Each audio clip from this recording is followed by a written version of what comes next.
Hello दोस्तों, आप सभी लोगों का फ्यूचर जोन कंपटीशन इंस्टीट्यूट के ऑफलाइन और ऑनलाइन प्लेटफॉर्म पर स्वागत है। जैसा आप सब लोगों को विदित है कि फ्यूचर जोन कंपटीशन इंस्टीट्यूट अब वर्तमान में ऑनलाइन क्लासेस भी लेकर आ रहा है। तो डियर स्टूडेंट्स, हम लोग प्रतिदिन 2 क्लासेज, एक जीएस की और एक मैथ्स की आपके यूट्यूब चैनल फ्यूचर जोन के ऊपर डाल रहे हैं। तो बच्चों सभी आराम से उन वीडियोस को बहुत अच्छे तरीके से सीखें, क्योंकि मैं और दूसरे जो हमारे जीएस के सनी यादव सर हैं, एक एक क्वेश्चन को इजी तरीके से, एक एक बात को बहुत इजी मेथड में आप लोगों को पढ़ा रहे हैं। मैं आप लोगों को मैथ पढ़ाता हूँ। मैथ्स को मैंने संख्याओं पर आधारित चैप्टर से शुरू किया है, संख्याओं पर संक्रियाएं से शुरू किया है। जब उस चैप्टर का मैं बेसिक आप लोगों को पढ़ा रहा हूँ, जिसमें बच्चा मैं आपको रूल्स, जो बेसिक रूल्स हैं, संख्याएं कितनी प्रकार की होती हैं, उन सब के विषय में मैं आप लोगों को पढ़ा रहा हूँ।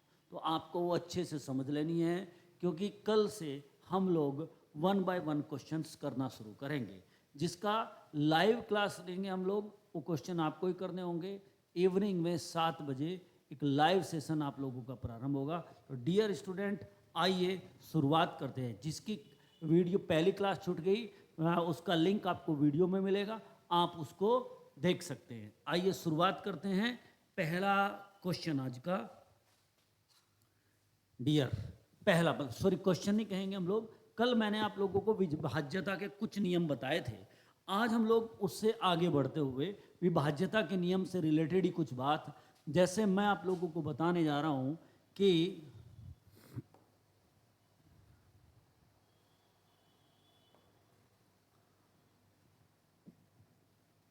कल हमने बताया था कि 12 से कोई संख्या कैसे, 11 से कोई संख्या कैसे विभक्त होती है। अब हम लोग 11 के बाद अगर हमसे कोई पूछे कि बताइए 12 से कौन सी संख्या विभक्त होगी, 12 से विभक्त होने वाली संख्या। डियर, जैसा आप सब लोगों को जानकारी है, मैं कल बताया था आप लोगों को कि एक संख्या होती है सह अभाज्य। सह अभाज्य, जिसने उस वीडियो को नहीं देखा, उसका लिंक वीडियो के डिस्क्रिप्शन में आप लोगों को, इस वीडियो के डिस्क्रिप्शन में आपको मिल जाएगा। आप जरूर उस वीडियो को देखें, ताकि जो चीज़ें आपकी छूट गई उनको आप अच्छे से समझ सकें। ठीक है, सह अभाज्य, या इसको बोलते हैं को प्राइम, को प्राइम नंबर। ठीक, उसने हमसे कहा कि 12 से विभक्त होने वाली संख्या, कहता है कि 12 से कौन सी संख्या विभक्त होगी। तो बेटे आपको क्या करना है, 12 के को प्राइम फैक्टर कर देने हैं, सह अभाज्य टुकड़े कर देने हैं। तो 12 के सह अभाज्य टुकड़े क्या होंगे, 4 तिये 12। सह अभाज्य टुकड़े वो होते हैं जिनमें कोई चीज कॉमन न हो, जिनमें कोई भी चीज कॉमन ना हो, उनको एक दूसरे में कोई भी चीज कॉमन ना हो, अर्थात जिनका HCF 1 आता हो, वे सभी संख्याएं कैसी संख्या कहलाती है डियर स्टूडेंट, सह अभाज्य संख्या कहलाती हैं। क्लियर हुई डियर? यहां जो संख्या 4 और 3 से विभक्त होगी, वह संख्या डेफिनेट 12 से विभक्त होगी। जैसे मैं एक छोटा सा एग्जांपल दे देता हूं, 144। तो हम देखते हैं 4 से विभक्त होती है क्या? यस। जिस संख्या का इकाई और दहाई का समुच्चय 4 से विभक्त हो जाएगा, वह संख्या 4 से जरूर विभक्त होगी। तो 4 ही कम 4, 4 ही कम 4, तो उससे तो विभक्त हो गई। अब हम लोग देखने जा रहे हैं कि यह संख्या क्या 3 से विभक्त होती है। तो आपको 3 के रूल का भी मालूम होना चाहिए। तो 3 से कौन संख्या विभक्त होती है? जिस संख्या के अंकों का योग 3 से विभक्त हो जाता हो, जिस संख्या के अंकों का योग 3 से विभक्त हो जाता हो, वह संख्या 3 से विभक्त हो जाएगी। 4 और 4 8 और 1 9, 4 से विभक्त हो रही है, 3 से विभक्त हो रही है, तो इसका मतलब यह संख्या 9 से भी विभक्त होगी। मेरे विचार से, सॉरी, 4 से भी और 3 से भी, इसका मतलब यह संख्या किससे विभक्त होगी? 12 से विभक्त होगी। जैसे आप लोगों से पूछे कोई संख्या 99 से, निम्न में से कौन सी संख्या 99 से डिवाइड होती है, तो आपने कुछ नहीं करना डियर, 99 के 2 सह अभाज्य अर्थात को प्राइम फैक्टर 11 इंटू 9, 11 इंटू 9, 11 नम 99। जो संख्या 11 और 9 से विभक्त होगी, वह 99 से विभक्त होने वाली है। क्लियर होगी बात? कोई भी, जैसे आपको कोई कही भाई 45, तो जो संख्या 9 से और 5 से डिवाइड होगी, वह संख्या 45 से डिवाइड होने वाली है। तो एक रूल मैंने आपको ये समझाया। विभाज्यता के कुछ और नियम हैं जिनको आपको जानकारी होनी चाहिए। जैसे क्या नियम है, जरा उस पर हम लोग आगे चर्चा करते हैं।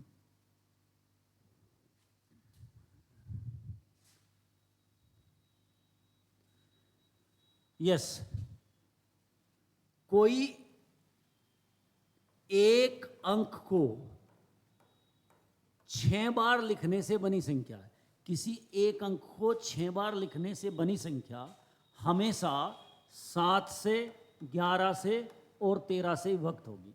7, 11, 13 से हमेशा विभक्त होगी। जो एक अंक को 6 बार लिख दे, कोई भी एक अंक, जैसे 3, 3, 3, 3, 3, 3।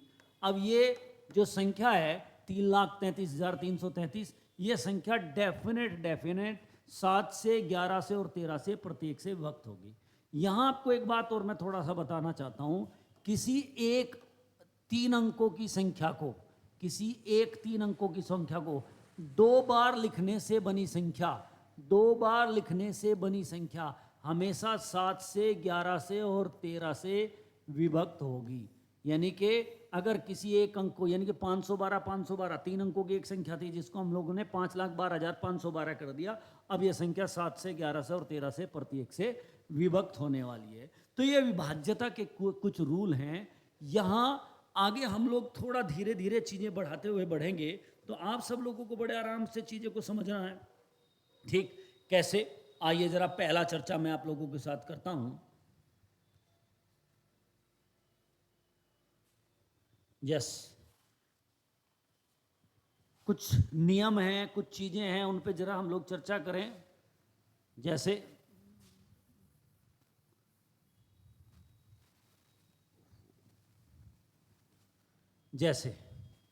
एक शब्द आपने सुना होगा जातीय मान, एक आपने सुना होगा जातीय मान।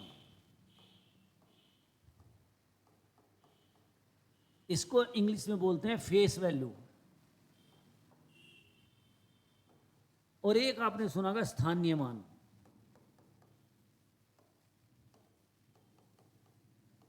जिसको आप बोलते हैं प्लेस वैल्यू।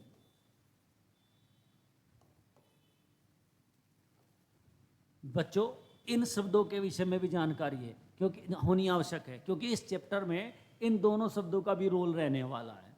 क्या होता है स्थानीय मान और क्या होता है जातीय मान, आपको इन दोनों के विषय में जानकारी होनी चाहिए। ठीक, हम लोग बात करते हैं जातीय मान की। जातीय मान स्वयं में वही अंक होता है जिसके विषय में बात की गई है। जातीय मान स्वयं में वही अंक होता है जिसके विषय में बात की गई है। क्लियर होगी बात? स्थानीय मान, स्थानीय मान जहां वह अंक स्थित होता है उस स्थान को स्थानीय मान कहा जाता है। जैसे 984,732, मैं आपसे पूछे कि बताइए 4 का जातीय मान क्या है, तो 4 का जातीय मान या फेस वैल्यू स्वयं में 4 ही होगी। जातीय मान क्या होगा? स्वयं में 4 ही होगा। लेकिन आपसे पूछे कि भाई बताइए 4 का स्थानीय मान कहाँ है, तो आपको ये देखना है 4 किस पोजीशन पे स्थित है। तो आप देखेंगे 4 है इकाई, दहाई, सैकड़ा और हजार, तो 4 का स्थानीय मान 4000 होगा। तो आप समझ पाए होंगे क्या कि जातीय मान स्वयं में उसी अंक की बात होती है और स्थानीय मान जहां वो स्थित होता है, जिस पोजीशन पे, सैकड़ेवें वाली पोजीशन पे है, तो आप कहेंगे कि 400, और अगर वो 1000 वाली पे है तो 4000। क्लियर होगी बात बेटे? तो ये जातीय मान और स्थानीय मान होते हैं। इससे रिलेटेड आगे हम लोग कुछ रूल और बताते हैं जातीय मान स्थानीय मान के अलावा। अब वो क्या कहता है कि कुछ रूल जिनका प्रयोग हम लोगों को इस टॉपिक में करना ही करना है। वो कहेगा प्रथम n प्राकृत संख्याओं का योग।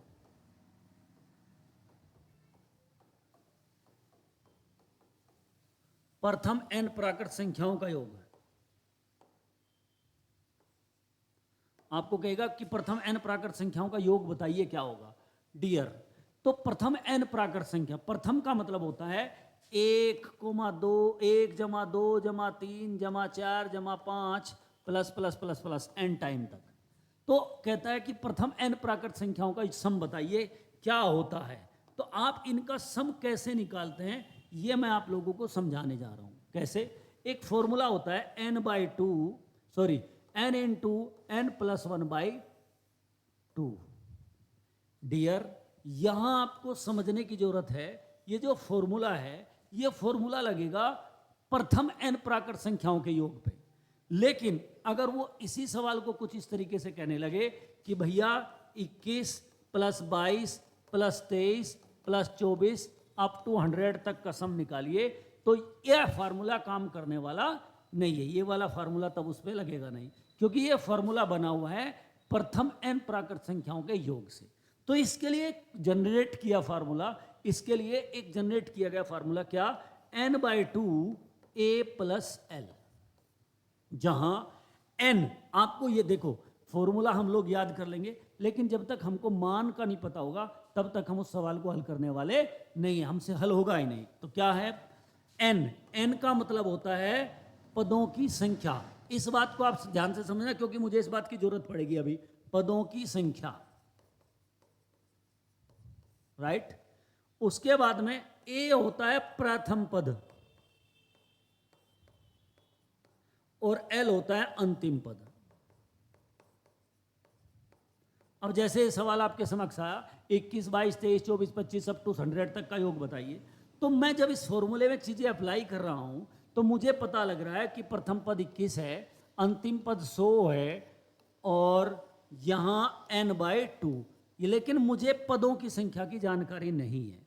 तो यहां मैं आपको पदों की संख्या निकालने का भी फॉर्मूला समझाऊंगा। ध्यान से समझना, किसी भी सवाल में पदों की संख्या हम लोग कैसे निकालेंगे। पदों की संख्या यानी कि n का मान कैसे निकाले, पदों की संख्या निकालने का फार्मूला, क्योंकि ये आपके जो कल परसों से क्लासेज आपकी चलेंगी जिसमें आप लोगों को क्वेश्चन कराए जाएंगे, उनमें इन चीज़ों की जरूरत होगी। तो इसलिए बच्चों इसको बहुत ध्यानपूर्वक तरीके से समझ लेना आप लोगों को। क्लियर हो रही बात। पदों की संख्या, तो पदों की संख्या का फॉर्मूला है अंतिम पद माइनस प्रथम पद बटे अंतर। अभी सिखाऊंगा मीनिंग क्या है इस बात का, +1। प्रथम पद था, यहां अंतिम पद था 100, प्रथम पद कितना था 21, और अंतर चला 21 और 1 22 और 1 23 और 1 24 और 1 25 और 1 26, अंतर चल रहा है 1 का, और प्लस क्या कर देना 1। तो यहाँ किसकी संख्या निकल के आ जाएगी, पदों की संख्या निकल के आ जाएगी। मैं इसको सवाल को हल करके दिखाता हूँ। तो हम लिखेंगे 100 माइनस 21 अपॉन 1 प्लस 1, क्योंकि डिफरेंस 1 का ही तो चला है बेटे। तो आप देखेंगे 9 में से दोगे 7 प्लस 1, अर्थात पदों की संख्या होगी 80। अब आप रख सकते हैं इस वाले फॉर्मूले में पदों की संख्या कितनी होगी, 80 होगी। यहाँ n का मान कितना रखा जा सकता है बेटे, 80। 2 से 40 टाइम डिवाइड हो गया, तो आप करोगे 40 इंटू 121, यही आपका आंसर होगा। क्लियर होगी बात साहब, ये आप लोगों की समझ में आया होगा। उसके बाद में नेक्स्ट वन फॉर्मूला आता है प्रथम n प्राकृत संख्याओं के वर्गों का योग।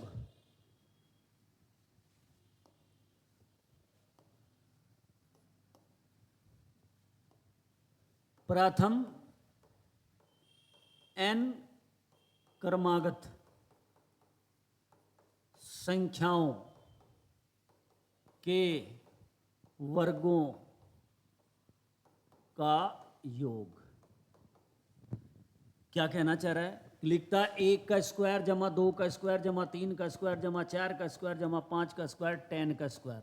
कहता है इसका योग बताइए क्या होगा।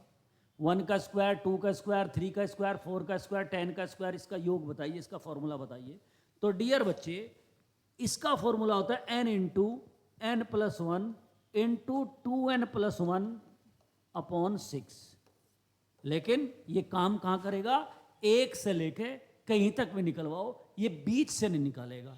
अब बीच से निकालने के भी अलग अलग फार्मूले हैं, तो हम लोग इतने फार्मूले क्या नहीं करेंगे, लर्न नहीं करेंगे। हम लोगों के पास इसी फार्मूले से चीज़ें सरल करने का तरीका मैं आप लोगों को बताऊंगा। जैसे हम लोग क्वेश्चन में जाएंगे तो धीरे धीरे करके हम लोग किसी चीज़ों से चीज़ें क्या करनी शुरू कर देंगे, हल करनी शुरू कर देंगे। मेरे हिसाब से ये बात भी क्लियर आप लोगों की होगी। कुछ महत्वपूर्ण नियम है गुणनखंड के, कुछ महत्वपूर्ण नियम है गुणनखंड से रिलेटेड। किससे रिलेटेड, गुणनखंड से रिलेटेड। उनकी भी जरूरत हम लोगों को बार बार पड़ती है। जैसे क्या, सबसे पहले a प्लस बी का होल स्क्वायर, बहुत छोटी चीजें आपको पढ़ा रहा हूं ताकि हम लोग जब चैप्टर करें इन चीजों का हम लोगों को जानकारी हो और 1 बाय 1 करके हम लोग सवाल हल करते हुए चले। a प्लस बी का होल स्क्वायर होता है A square plus B square plus 2ab। Dear, आपको a प्लस बी का होल स्क्वायर ये बोथ साइड से लर्न होना चाहिए। आपको a प्लस बी का whole square A square plus B square plus 2ab याद होना चाहिए। ठीक है, a माइनस बी का whole square A square plus B square plus minus 2ab। Dear, आपको मालूम होना चाहिए कि अगर आपसे पूछे A square plus B square minus 2ab क्या होता है, तब आप जवाब दो a माइनस बी का होल स्क्वायर होता है। तब आप जवाब दो कि इसका मतलब होता है a माइनस बी का होल स्क्वायर। क्लियर हो रही है बात बच्चों? दूसरा, आपसे पूछे a minus A square minus B square, इसको बोलते हैं वर्गांतर का रूल। किसका रूल बोलते हैं? वर्गांतर का रूल बोलते हैं। तो वर्गांतर में होता है a plus B into A minus B, यानी कि वर्गांतर में क्या होता है, एक बार संख्याएं जोड़ी जाती हैं, एक बार संख्याओं को गुणा कर दिया जाता है। a की 3 माइनस बी की 3, यहां क्यूब का अंतर आ रहा है। किसका अंतर आता है? क्यूब का। तो आपको कुछ नहीं याद करना, आपको a minus B A square plus B square plus A B याद रखो। शुरू में माइनस है तो a माइनस बी हो जाएगा, बाकी सारी चीजें क्या होगी? प्लस की होगी। बस इसके मुकाबले यहाँ 2ab नहीं आएगा, केवल क्या आएगा? ab आएगा। आपसे पूछ रहा है a की 3 प्लस बी की 3 का फॉर्मूला, तो आपको याद करना है a plus B A square plus B square minus A B. तो ये कुछ 5 रूल पढ़ाए केवल मैंने आपको गुणनखंड के। इन 5 रूल को आप लर्न कर लेंगे, इन्हीं से हम लोग पूरा जितना भी सिंप्लीफिकेशन का संख्याओं पर संक्रिया का इनका प्रयोग भी हम लोग उसमें कर सकेंगे। तो ये 5 रूल आपके क्या होने चाहिए? याद होने चाहिए। वैसे तो रूल 28 हैं, लेकिन हम लोगों को ये अगर अच्छे से लर्न है तो यही हम लोगों के क्या होंगे? सफिशिएंट होंगे। मेरे हिसाब से ये चीज़ें आप लोगों की समझ में आ गई होंगी। कुछ 2-3 मोटी मोटी सी चीज़ें हैं, उनको भी मैं आप लोगों को बता देता हूँ, उनको भी आप लोग को याद कर लेना चाहिए। ये गुणनखंड के रूल आपने लर्न कर लिए। आप देखेंगे अपनी क्वेश्चंस आएंगे धीरे धीरे करके, तो आपको क्या करना है? उनको लर्न कर लेना। जैसे वो पूछेगा x की पावर a प्लस a की पावर, आपसे पूछ रहे हैं x की पावर a प्लस y की पावर a, कहेगा बताइए यह संख्या सदैव किससे विभक्त होगी? वो पूछेगा x की पावर a प्लस y की पावर a, बताइए संख्या सदैव किससे विभक्त होगी? तो ये नियम है, आपको ये लर्न करना होगा। कैसे लर्न करना होगा? ये हमेशा x प्लस वाई से विभक्त होगी। ये किससे विभक्त होगी? हमेशा x प्लस वाई से हमेशा विभक्त होगी। तो क्लियर होगी बात बेटे? एग्जाम्पल लेके हम लोग देख सकते हैं इस सवाल पे। जैसे 2 की पावर 3 प्लस 3 की पावर 3, आप देखो 2 की पावर 3 का मान कितना होता है? 8। 3 की पावर 3 का मान होता है 27। इन सब का योग कितना होगा? 35। तो आप देखो x प्लस वाई, यानी कि 3 और 2 5 से ये विभक्त हो रहा है क्या? तो ये मैंने आपको क्लैरिफाई कर दिया कि आप समझ सकते हैं अगर यदि कहीं x की पावर a प्लस वाई की पावर a लिखी हो तो वह हमेशा x प्लस वाई से विभक्त होगा, यानी कि इन वैल्यूज से हमेशा डिवाइड होगा। All set? कोई दिक्कत लगी इतनी बात सीखने में? समझ में आई बेटे? डन? क्लियर? ओके। अगला मैं आप लोगों को क्वेश्चन सब बताता हूं। नेक्स्ट वन, वो लिखेगा x की पावर a, कहेगा इसको x माइनस 1 से भाग देने पर क्या शेष बचेगा? कहेगा इसको x माइनस 1 से भाग देने पर क्या शेष बचेगा? तो अब आपको याद रखना है कि हमेशा इस सवाल का आंसर 1 होगा। हमेशा इस सवाल का आंसर क्या होगा? 1 होगा। जैसे अगर वो कह रहा है कि 22 की पावर 224, 22 की पावर 224 को 21 से भाग देने पर क्या शेष बचेगा? 22 की पावर 224 को 21 से भाग देने पर क्या शेष बचेगा? तो आपको कुछ नहीं करना। वैसे तो मैं आप लोगों को शेषफल निर्णय पढ़ाऊंगा। कैसे? जैसे उसने लिखा 7 गुणा 6 गुणा 8 और भाग 5, आपसे वो पूछेगा बताइए भैया शेष क्या बचेगा? तो यहाँ इन सब की मल्टीप्लाई करने की हम लोगों को आवश्यकता नहीं होती है। इन सब की मल्टीप्लाई करने की हमें कोई आवश्यकता नहीं होती है। हम लोग क्या करेंगे? 5 से 7 को भाग देंगे, 2 बच गए। 5 से 6 को बच के भाग देंगे 1 बच गया, 5 से 8 को भाग देंगे कितने बच गए 3। तो आप देखेंगे 3 दूनी 6, 3 दूनी 6, इस 6 को फिर 5 से भाग दे देंगे, 5 ही कम 5, तो कितना शेष बच जाता है, 1 शेष बचेगा।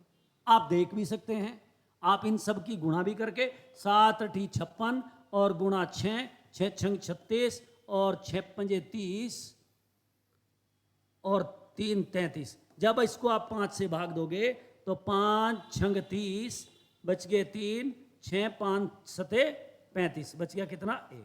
तो हम ये चीज़ें मैं आप लोगों को जब कक्षा होगी उनमें मैं सारी चीज़ें आप लोगों को एक्सप्लेन करूंगा, लेकिन नियम है ये कि आप इसको लर्न कर लीजिए। यदि x की पावर a लिखी है और इसको x - 1 से भाग दिया जाता है तो हर हालत में रिमाइंडर कितना बचने वाला है, 1 बचने वाला है। यानी कि ये जो बेस है जब उससे 1 नंबर कम हो, जब उससे भाग देने वाला 1 नंबर कम हो, तो पावर कुछ भी लिख रही हो हमेशा क्या शेष बचेगा, 1 शेष बचने वाला है। मेरे हिसाब से क्लियर होगी बात, ठीक। यहां दूसरी बात, अब या दूसरी चीज आपको क्या कर लेनी है, लर्न करने लेनी है। क्या लर्न करनी है, अगर वो कहने लगे कि भैया x की पावर n को x+1 से विभाजित किया जाए, x की पावर n को किससे विभाजित किया जाए, x+1 से विभाजित किया जाए, तो क्या शेष होगा। डियर मैंने आप थोड़ा सा इसको चेंज कर लेता हूं, x की पावर a को x+1 से विभाजित किया जाए तो क्या शेष होगा, x+1 से विभाजित किया जाए तो क्या शेष होगा। अब आप लोगों को यह बात समझने की जरूरत है। क्लियर होगी बात बेटे, जरा अब हम लोग समझेंगे, शुरू करें। अब डिपेंड करेगा इस पोजीशन पे, इस वाले नंबर पे। वैसे तो मैं आप लोगों को जब क्लास बताऊंगा तो आपको समझाऊंगा क्यों हम लोग इस रूल को बना रहे हैं, लेकिन यहां मैं आपको समझा देता हूं। मैंने लिखा x की पावर a भाग x+1। इस नंबर पे डिपेंड करेगा कि आंसर क्या आना है, इस नंबर पे डिपेंड करेगा कि आंसर क्या आना है। यदि n शेषफल n जो है एक सम संख्या, सॉरी a जो है एक सम संख्या है, a जो है एक सम संख्या है, इवन नंबर है, 2 है 4 है 6 है 8 है 10 है कुछ भी है, तो हमेशा आंसर 1 आएगा। हमेशा आंसर क्या आएगा, 1 आएगा। क्लियर। शेषफल कितना बचेगा, 1। यदि यह पावर हो जाती है विषम, अर्थात एक, जैसा मैं एग्जांपल देके दिखा देता हूं, जैसे मैं 2 की पावर 2 भाग 3 से हम लोग कर रहे हैं, तो 2 की पावर 2 का मान कितना है, 4। 4 को आप 3 से भाग दोगे तो कितना शेष बचेगा, 1 बचेगा। क्लियर होगी बात बेटे, समझ में आई। जैसे मैं लिख देता हूं 6 की पावर 2 बटे 7। 6 की पावर 2 का मान कितना होता है, 36 भाग 7, तो कितना शेष बच गया, 1। क्लियर हुई बात, यह बात आपकी समझ में आई होगी। लेकिन अगर यह संख्या हो जाए, a का मान हो जाए विषम, क्या हो जाए, विषम हो जाए, a का मान क्या हो जाए, विषम हो जाए, तब क्या शेष बचने वाला है। अगर a का मान विषम हो जाए तो तब क्या शेष बचेगा। क्लियर हो रही बात। तो हम लोग यहां इसको अपने तरीके से रूल को क्रिएट भी कर सकते हैं। रूल को हम लोग क्या कर सकते हैं, क्रिएट भी कर सकते हैं। कैसे कि भाई विषम हो गया तो 2 की पावर कितने लिख दो, 3 लिख दो, और बटे 3। 2 की पावर 3 का मान कितना हुआ, 8। 8 को जब 3 से भाग दोगे तो आप देखेंगे 3 दूनी 6, कितने शेष बच के 2। हो सकता है कुछ गलती हुई हो, तो हम लोग क्या करके देख रहे हैं, 6 की पावर 3 भाग 7, 6 की पावर 3 का मान 216। अब देखो यहां क्या शेष बचा, 2 बचा, यानी कि जो यहां लिख रहा वही शेष बचेगा। यानी कि ये जो x है हमेशा यही शेष बचेगा, x शेष बचेगा। किस पोजीशन में, जब यह बात कैसी लिख रही हो, विषम लिख रही हो। यहां एग्जाम्पल देके देख रहे हैं, 6 की पावर 3 का मान 216 होता है, इसको हम 7 से भाग देते हैं, 7 ये 21 बच गए, कितने 6। आप देख पा रहे हैं कि कितना बच रहा है, 6 ही शेष बच रहा है। क्लियर हुई। बाकी तो जब हम लोग क्वेश्चंस करने शुरू करेंगे तो सारी बातें धीरे धीरे क्या होनी शुरू हो जाएंगी, क्लियर होनी शुरू हो जाएंगी। तो नेक्स्ट कल हम लोग क्वेश्चन पे काम करेंगे। धन्यवाद, आज के लिए इतना ही, सभी वर्क सफिशिएंट है।